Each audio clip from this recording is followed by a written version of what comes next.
Yeah. Hi, everybody, and welcome, welcome. My name is Sophie Josephina, and I am a life, sex, and relating coach. And I work a lot with the masculine and feminine. If you know anything about my work, that is pretty obvious. And what I am passionate about is bringing them back together again in a place of respect, of honoring, of devotion, because I think everybody in their essence wants to connect to another person, to deeply, really connect to another person. And so much between men and women, the masculine and the feminine, is still so filled with pain and judgment, old narratives, and there's so much beautiful work to do there. So part of that is that I would love to hear the side of the healthy masculine in all of this, and how they are experiencing this, how we as women can show up better for men, how we can honor them, what their main pain points are. Because I think when we understand each other better, we can feel more compassion for the other and honor everybody in their essence and what they need. So today I am joined by Hans Comyn, which, if I'm saying it correctly, you are a romance artist. Well, I was already happy you said the name Hans Comyn right, because usually English speakers don't get that right. But since you're Dutch, that's why you got it, of course. Yeah, Hans Comyn. And Hans Comyn, as far as I understand, is a romance artist who is specialized in the art of seduction for men. Can you tell us a bit more who you are, Hans? Well,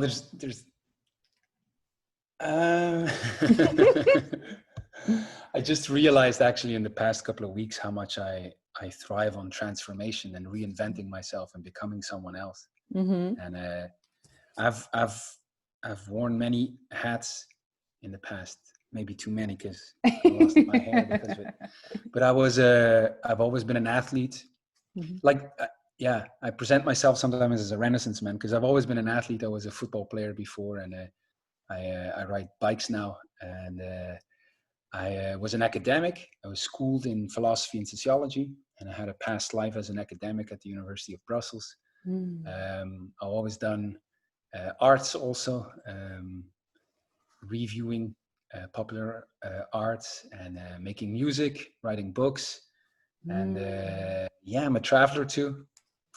But maybe the thing that really combines it all is that I'm a seducer, and I see in seduction maybe the missing ingredient of all our failing relationships, and certainly the solution or the secret ingredient to every thriving relationship. So I stand for seduction, and I really want to reclaim the beauty of it and the pivotal part it plays in the way we relate to one another. So what is seduction to you? What does seduction mean? Seduction to me is the art of allowing the other to feel alive. And it's the creation of beauty. When I say the art of allowing the other to feel alive, I see two things. And the first one is the other feels seen, felt, and heard. And that's one. And the second part is you allow them to dream. You allude to something that's bigger than me and you and us, something bigger that you could get caught up in. And those two together makes us feel alive, makes us feel seduced. And to me, that's the greatest gift that you can give to someone, because it's the greatest feeling for me to be seduced and be in that place where you feel seen, heard, and felt, and at the same time you like, wow, there's something bigger here I can aspire to, I can share with, I can explore. And so it's the art of allowing the other to feel alive. Yeah, I just realized just before we started to record, you reflected on my work, and you right away also gave me the sense of that there are even bigger things ahead for me. And it was so nice to receive that. Because it made me feel like that you were respecting me, that you were seeing me, and also that you saw my potential or some way that felt really, I noticed it brought me really back into my body and really safe in a way. Yeah. Was that seduction? Was that your seduction? Well, I'm a seducer all the time. It's not something I turn on or off, it's not a tool that I use to get from the other what I covertly desire. It really is a way of moving through life, and the way I want to move through life and be with people. So I didn't even think of it, but I did think of, I see it very clearly, of the how would I say, the challenge that is coming your way in the work that you do, because I think it's so essential, and it will come with great possibilities, but also burdens and responsibility. And yeah, I wanted to honor you for it, that you're taking that on, because I think it's very much needed what you're doing. Thank you. And so what is it that you have focused on men? Why is it that men need this to learn again, or to be remembered about the art of seduction? Well, we do men and women, and we do combined, but also separate women and men. Me as a man, I really want to make a stand for men and be in a certain way a older brother that most guys don't have. Yeah. And be an ally for them, you know. And I also feel like the masculinity has been under such threat that I need to stand up for it, you know, because I think it's a beautiful, fantastic energy that I want to safeguard, and I want to make a stand for it. And so it's also, I think, men can relate more, you know, to me, and I can relate more to them. So my main work has been with guys, but yeah, we did talks for only women, and I do coaching of women also. And so yeah, it's both, but recently it's been a lot of men. Yes. Yeah. What do you feel, what do you notice is the main pain or the main challenge that men are facing today?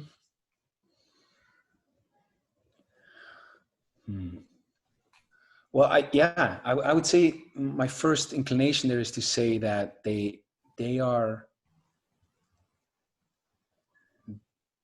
very essence is under threat, meaning, or at least questioned, you know, and they feel they're lost, because a lot of men, certainly in the Western world, you know, I travel a lot, I'm a traveler, and so it's not the same in, say, Africa or Eastern Europe or Latin America. There's similarities, but a lot of men in the West are completely lost because they don't feel welcome anymore. They don't know what to do, and they drop the ball first and foremost. But a lot of men are very well intentioned, they have good intentions, but they don't know anymore because they've been trained since they're young, you know, to be a good boy, you know, to be a nice man or a nice guy.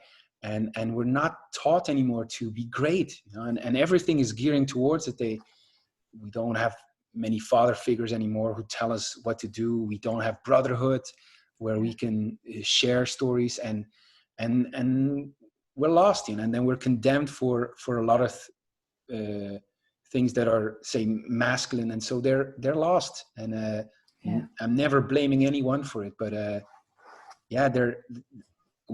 lot of men are like clueless with good intentions and no resources to step into their full masculinity, because our fathers are not there. We're not taught in school. And everywhere in the media you see that masculinity is vilified in so many ways, and so it's a deep, essential, profound longing, and most men don't know what's going on. And I think that's the real fight, is that when before, or say, our enemies to a man were clear, meaning I got to save my family from famine, or I got to go to war, you know, and the enemies are clear, and the fight is clear. Today it's not for men. It's like this kind of lukewarm plight that they learn to tolerate and compromise, and little by little they close off those big dreams that they had as boys, you know, to be great men, to be warriors for their people, to be, you know, men that are upright. And it's a constant training since we're born, and mommy tells us that's not right, and school teachers tell us this is how you be a good boy, and then they go to a job and they have a boss who tells them what to do. And you know, and there's something simmering underneath that we have even trouble articulating, and that's why it's so powerful. You know, we don't see the compromise that we give into over the years. You see me struggling to articulate that, you know, but it's yeah. I recognize a lot from the men I work with that there's a sense of lostness, of this like there's something missing and I don't really know what it is, and I also don't know where to look anymore. And I also recognize that a lot of the men in my own life and the men that I work with are men that want to do well. Yes. They want to do well more than anything. Like, we villainize men that, oh, men are cheaters or this or that. But actually every man that I meet wants to do well. Of course. And then I struggles with his own, like, he struggles with his own, like, closing down, for instance, but in his essence, he wants to do well. Yeah. Yes. And everyone, men and women, you know. Yeah. So that's our saving grace. I read something recently and it really hit home, and I forgot who wrote, but he said, every man needs a battle to fight, an adventure to live, and a beauty to rescue. And I see that, you know, we don't have that no more. Men don't have battles to fight, or they don't see it. And we don't go on adventures, you know. We go on once a year, we go on a vacation, and we find ourselves in the souvenir shop or at the buffet, you know, and that's not what we want. We want adventure. We want to battle. We want to be there for our people. We want to defend them. We want, you know, and we want beauty to rescue. We want to, nothing inspires us more than, you know, being able to be that guy for a woman or for our people or for our children. And yeah, it's a very existential crisis. Yeah. So what do you say to some of the nice guys? Because I see it a lot around me, the men that are so much trying to do it well that they become these extremely nice men that are extremely agreeable, will do everything, and are just, and then often struggle with something in their shadow because their masculinity is not getting any space to be. So they'll have some dark stuff happening somewhere that they're hiding. But what everybody sees is this extremely nice guy. What is your perspective on the nice man? A perspective, or what do I say to him? Yes, what would you say to a nice man? I would say, come and spend some time here, you know, do some adventure learning. Yeah. But yes, when I have courses, and one of the themes is always anger. And by anger, I mean really like going to explore that dark side. And it's shocking to me how that anger, it just is. Anger is an emotion or a feeling, whatever it just is. How much that is a taboo, way more than, say, sex, for example. Even. Like, men are so afraid of that, and they don't want to go there. You know, and it's number one. You got to come to terms with your own anger, and and then you have a way to use it, you know, constructively in the form of, say, assertiveness, but we're so afraid. It's such a taboo that we're the slave of it. We're the slave of our dark side, of our anger. And that's why we, you know, we're so afraid to be that guy, that we try to be nice and be agreeable, you know, and short term, that seems to relieve some of the pain that we're facing. Like, we're not standing up for ourselves, you know, and short term, it seems, okay, we're agreeable, but long term, it kills the soul of the man. It kills the soul of the woman, because she has contempt, you know, and it kills the relationship. And it's a sure recipe for disaster. And unfortunately, it's a huge taboo, anger, way more than say sex. Yeah. There's so many things I want to say to this. First of all, I just want to give the perspective of a woman that if I notice that my man is extremely a nice guy, I will start testing him. And it's not because I want to hurt him. It's not because I want to walk all over him. But when I notice that he will not give me boundaries, or he will not create any kind of container or stand for anything, I will test him. Because as the feminine, I want to feel what he stands for. I want to feel what's too much. Exactly. And I want to feel that he's not going to shake because of me. That's exactly your role, you know. And you could see many reactions of women being that, like, to try to find the masculinity. Imagine even this, Sophie, that the whole societal, the time that we're living in, where masculinity is say vilified in a way, and you got all kinds of things that are attacking masculinity, or you have feminism, and I'm not like blaming again, but imagine all of that is one giant test of women looking for that masculinity, like, please bring it to us, you know. And that it goes on a micro level in every relationship, and it goes, you know, on a societal level. And I think that's where we're at, you know. We're really testing times, and with great opportunities where we're able to redefine and rearticulate masculinity, you know. And yeah, I'm very excited about what's happening. Because I think the feminine is always trying to bring a man to his essence. And so when we feel that he's shaking, we will start poking. So when, for instance, we feel that he's not really there, a woman will start complaining. And I'm not saying that complaining is always a healthy thing. It's not, but she will pick up before the man has picked up that he's not really there. And she will start protesting it. So when we can't feel our man, we will let it know that it will come out, because we can't be with that. We can't be with a man that actually isn't choosing to be there. We want a man in his integrity, that when you are there, you choose to be there, and you're with him. Yeah. Well, I don't know if you, my book, The Way of a Seducer is about this, you know, and I really believe that what a woman, the possibilities or the attractiveness or seductive power a woman has through, say, her beauty or whatever a man can only attain through his integrity.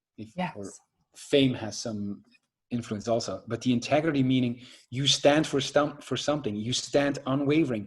And that's what really needed from men. When women even say we want a man who stays, that's a guy who's upright. So she has the liberty to be frivolous, you know, and it's so needed, you know, to stand unwavering, to stand for something, anything, you know. So what do you say to the men? Because I think that's a pain point for a lot of women, the men that are kind of avoidant, kind of afraid of commitment, that are a bit mixed signals. What do you say to those kind of men? To the men or to the women? To the men. Well, to me, commitment is the cornerstone of every relationship. Yeah. And so, like, but by that, I don't mean the commitment that's like traditional, say, we have very few ways of articulating a relationship. It seems like we only have like a monogamous, cohabitant, romantic relationship, and all the others are like less worthy. So, and commitment is often seen in that regard, like the assumption or presupposition of, say, sexual exclusivity. And so I'm not talking about this. It could be that, but commitment to me is really an engagement, a vow, you know, of like, what are you committing to, you know? And commitment is the cornerstone of every relationship. So it's, a lot of men are afraid, say, of commitment in the traditional sense, because they sense that it is a kind of assumption of sexual exclusivity. And what does this mean? And it's this whole, it's because it is so presupposed and not deliberate and not articulated well, that men think, should I commit or not? But I tell them that commitment is the cornerstone, but you should fill in that commitment. You should come and say, what are you going to commit to? If you commit, like, if you can commit to be there for the woman as an ally, say, that's a way bigger commitment than showing up as, say, a boyfriend or a husband even. And so, I commit, you know, and I tell them that there's an enormous liberty that comes from committing, you know, and you got to choose what you commit to, who you commit to. But I'm a big defendant of exchanging vows, of speaking it, you know, renewing your vows. And I also believe in that sense that marriage is a beautiful thing, you know, although it has become a complete travesty. But I think what a lot of women are missing is maybe the integrity of word and action. So even if a man just wants a one-night stand, that he would stand for that and say, that's what I want, and this is what I'm here for. Because then it would be okay. It's this problem that, I'm not saying just men do this, but just for the sake of this discussion, that they make it look like they want more, or they're going to woo you and take you to Paris, and actually what they wanted was a one-night stand. Yes. When actually I think most women would be okay with you expressing that what you want is just this. Yes. And to stand in that. Yeah. Yeah. And that's the relationship mess that we're in, because of these assumptions, and nothing is made illicit, and we're afraid that the other will get hurt. And we're very crippled, for one thing is because we're not very open about things, and we have very little tools. We have no way of really talking about this, gathering about this. We don't have education in it, so we have to figure it out by ourselves, and it's shocking to me to see that something that's so important, it's the number one predictor of happiness and health is our relationships, is that we have such little education, tools, history in it, and so much failing. If we would have an air over a space program that with so much failure, we would have abandoned it a long time ago.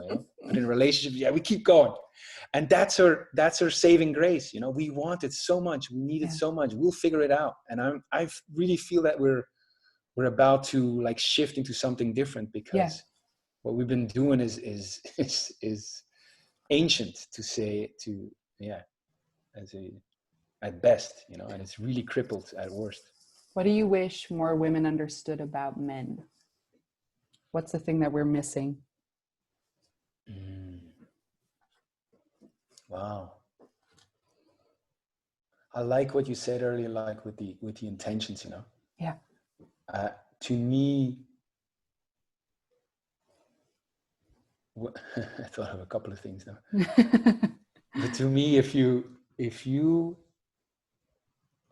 I think the whole honoring is so important. Like you say, the compassion. To me, you have the suspension of judgment, the empathy and compassion, and then the honoring. If you're able to honor the masculine, if you could walk the shoes of men and see the mountain they've been facing, and the stand they've been making, why they do the things, and you can honor them for them.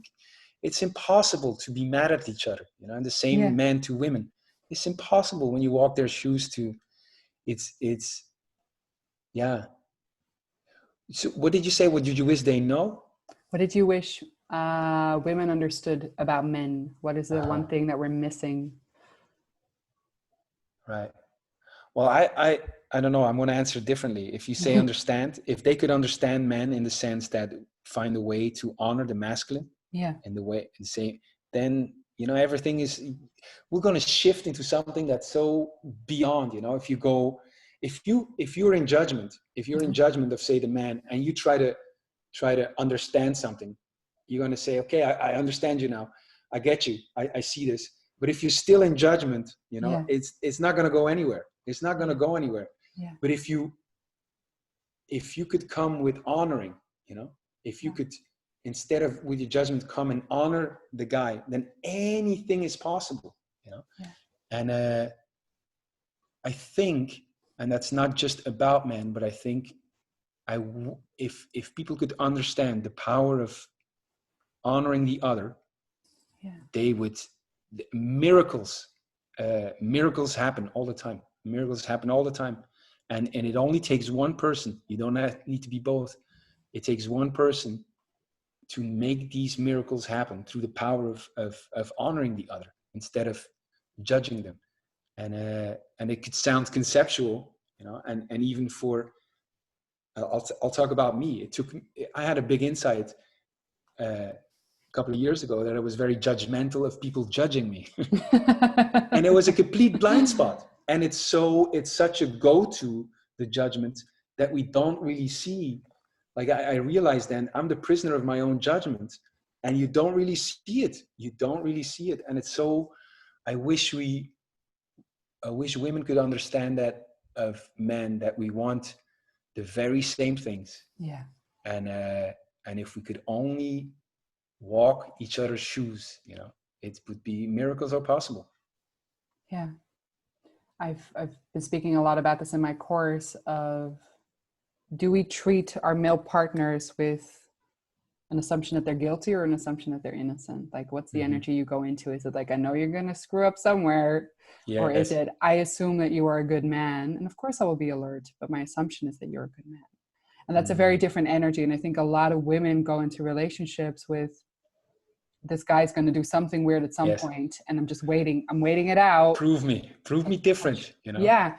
And so that's also a difficult energy for a man to step into, because he's already Yeah. done something wrong before he's done anything. He cannot win. Yeah, you Like can't. you in every relationship, you got to give the other a chance to win. That's the only way it's going to be win-win. And that way, like the whole dating scene in the West is very much like the guy is applying for the position of boyfriend in a way. You know?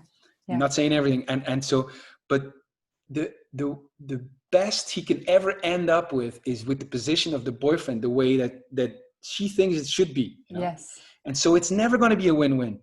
No. And so and so it's fucked up from the beginning, you know. And it's I don't know how we got there, but you said another part to the this assumption that he's good. Yes. Yeah, the assumption is good. So another part to that is I see this, people posting this all the time on Instagram, like, I want a man that treats me like a queen. And then I think, really, are you treating him like a king? Like, you want somebody to be the masculine in the relationship, but he has to come in like putting you on a pedestal, and then he has to be the big man, and like, how he can't. No, he can't. You already made the polarity weird from the beginning. And so when my work with women is not to say that all men are good and we're going to let them walk all over us. Absolutely not. Like, be vigilant. But how can I devote men from the get-go? Because that's what I want, right? I want to surrender to my king. I want to just like, I want him to have the space. So if I want that, I need to create the space for him to do that. Right. And he doesn't have to fight me. Yeah. It's incredible. Like what women can do for men is shocking, Sophie, how much power a woman has to bring out like the great man in him. If you have a woman if you have a woman who can honor men, like, and this is how she shows up in the world. This is how she shows up with this man. I'm a queen. Are you a king? You know, if she can, and you know, I'm giving you the benefit of the doubt. You know, you're a 5-star client until you prove differently. But you know, if you can do that with a man, it's incredible. They'll kill and die for you. It's just, it's what men are waiting for. You know, and or what they would like to see. You know, and again, I'm not blaming men. I'm not blaming women. It's you know, it's a situation that we brought ourselves in through ages and centuries. You know, but I do blame anyone who's perpetuating the games, you know, and I do think that each one of us has the power to change it around, you know, as a man, as a woman. You have that power. Yeah, I completely agree. So I'm very curious on your thoughts about this. Like, when I started getting into like men's work, I was speaking to a few like thought leaders on this subject of like, can I as a woman evoke my man into his power? And they said, no. What happens now in men's work is men have to help men. And then I thought, you know, I get it. I get that the man has to open the door himself to his awakening. I can't push him through that door. I get that. But I feel more feminine next to a certain man. Right? And so my femininity can also call in his masculinity. And the practice that I'm doing is that I'm not emotionally caretaking my men anymore. So I'm not mommying them. I'm not doing their emotional work for them. So what I used to do in relationships is I would constantly be like, hey, something's up. I can see that you're feeling something. What are you feeling? What's going on? I can see it. I don't do it anymore because yes, I noticed that he just like closed off or got annoyed at something, but I assume that he is going to figure it out and going to speak to me if he needs to. And so I'm putting the responsibility in his shoes again. Wow. Yes. And it's changed my men completely because they have to do the work themselves because I'm not doing it. Yes. I think that's the key there. What you just said is the responsibility. There is so much power that you have as a woman to inspire, seduce. You know, it's more than guys. You have that power. You know, when I say you're not a man unless you hear it from the lips of a beautiful woman, and it speaks to that. It speaks to that power that you have. Yeah. But to draw the line at responsibility is very important. You say, okay, I'm not doing the work for you. You know? I'm not mommy. I'm not the masculine. You have to do it.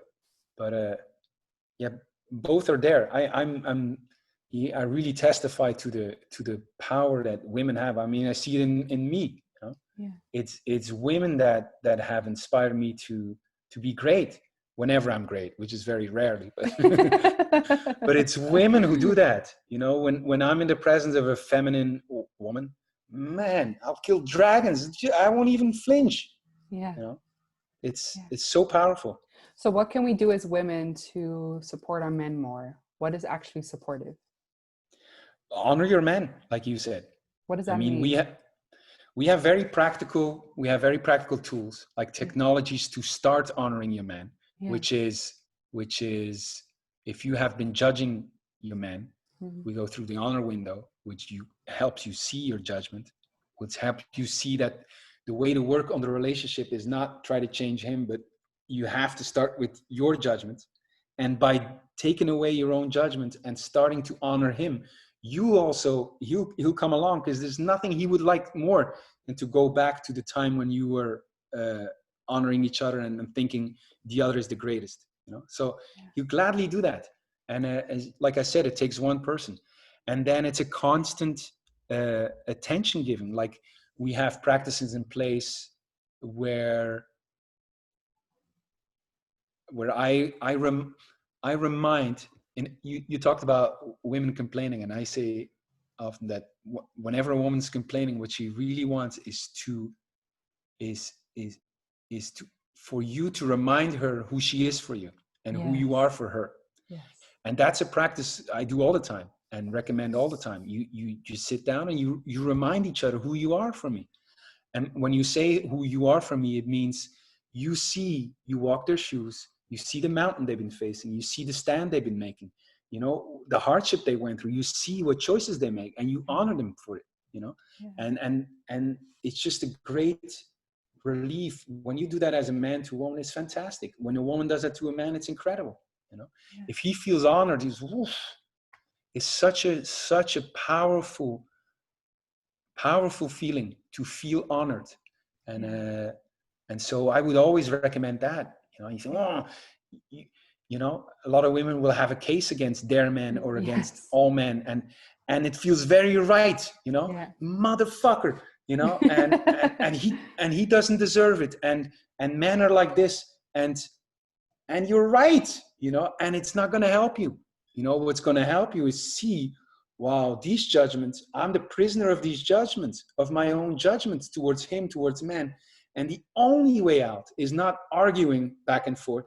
The only way out is say, we stop this kind of way of conversing, which is through judgment, and we go through honor, which is a complete different way. And it takes, I always say it's simple, but it's very hard because you have to keep practicing this.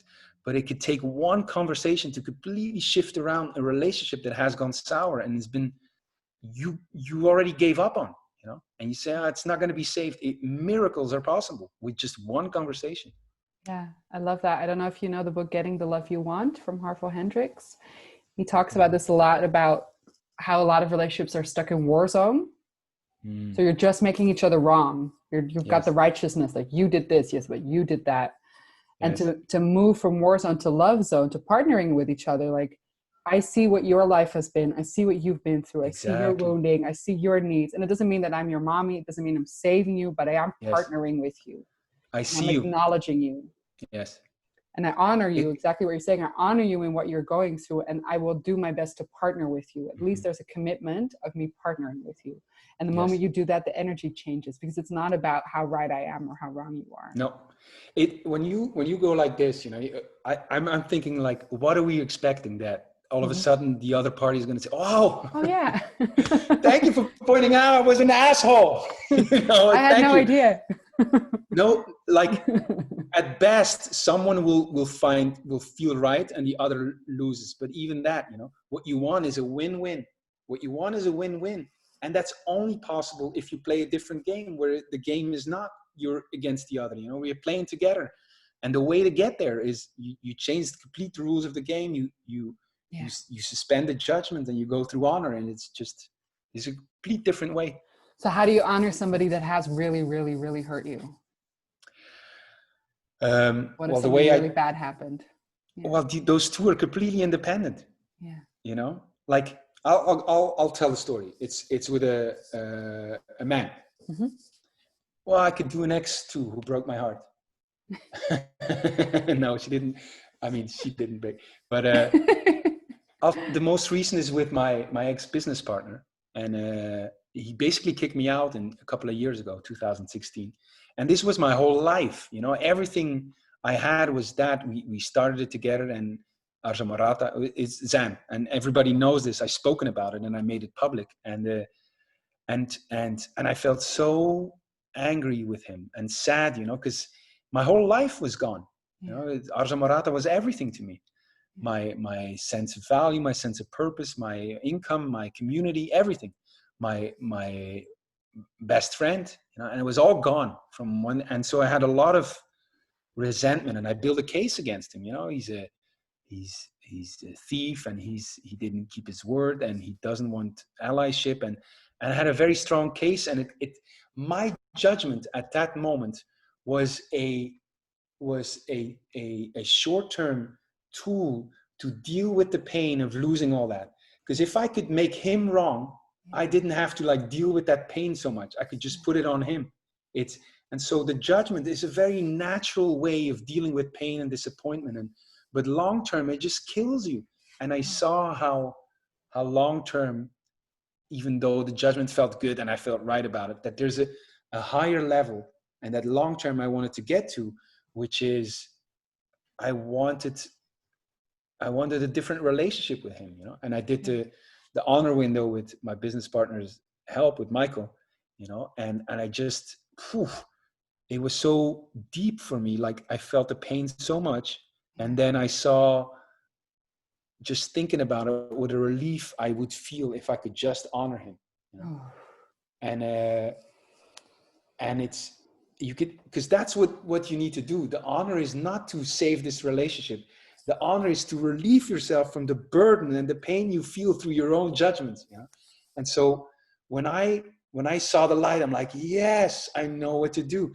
And Zan was very receptive, because he's been going through a lot of pain as well. You know, he cut me out because he didn't want to, but he felt he needed to protect the message, to protect his life's work, you know? And I start seeing it. And then so I did all the work by myself. It doesn't need him. And then I interviewed him after 3 years. Whoa. And the first 5 minutes, you can find it online. The first 5 minutes, I just honored him, you know? And I honored him for the path he'd been taking, because he had a very dark past and just went to the light and a lot of struggle. I honored him for the message, the Arja Morata message that he started with, and I helped him develop. And I honored him for what he meant for me, because he changed my life. He invited me on an adventure that completely turned my life around. And so I just spoke that. I honored him publicly because people were watching, you know. Oof. And it was just, in 5 minutes, it completely shifted that relationship. And now anything is possible. Since then we met, and it's like old times, you know. And you have to keep doing that. It's not a one-time thing, you know, because people are going to think that they change, and you have to keep showing up that way.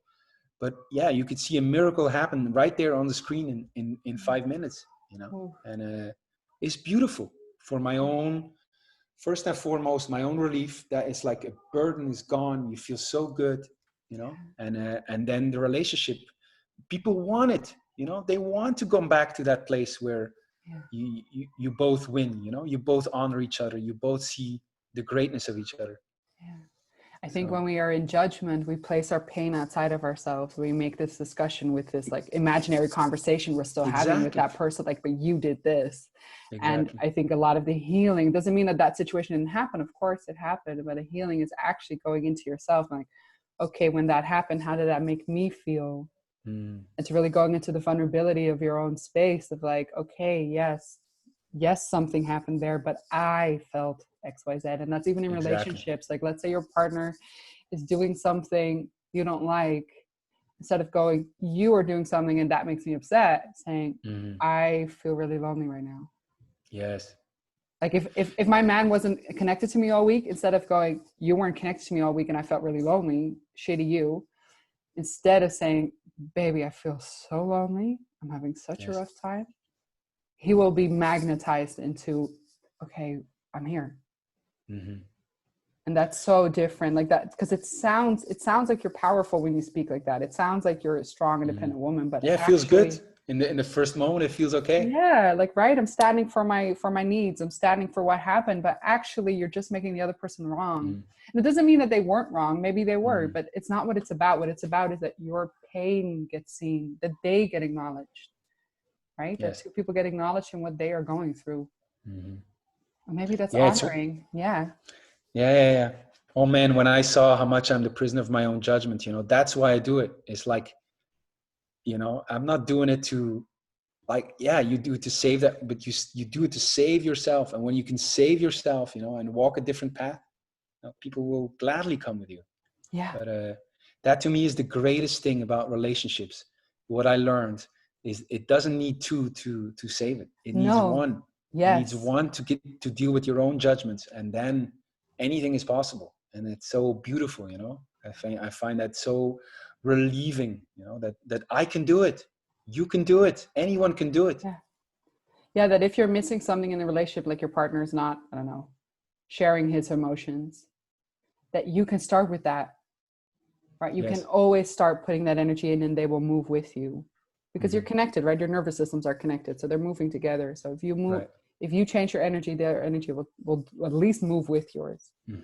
I mean, on a one-to-one level, it's possible that you're dealing with a person who will not want to go there, but yeah, you certainly have the power to create in your life the world you want to live in, the relationships that you want. It's great. I think that's a fantastic, for me, it was a great insight to see that it takes one. Yeah. So I'm also curious on the other side of this. What do you think men should know about women? What's the thing they're missing there? Women are very dirty.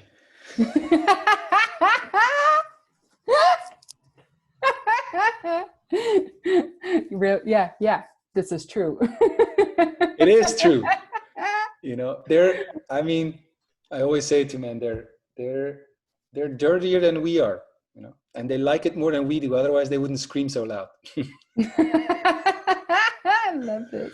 But it is a big realization. It is a big realization to most men, if you could only, if she could only trust you enough to go there, I've been in awe for where women can go, and I'm sometimes even a bit jealous of it because they go to places that, and it's a great relief for me to know that, to see that that we want the same things.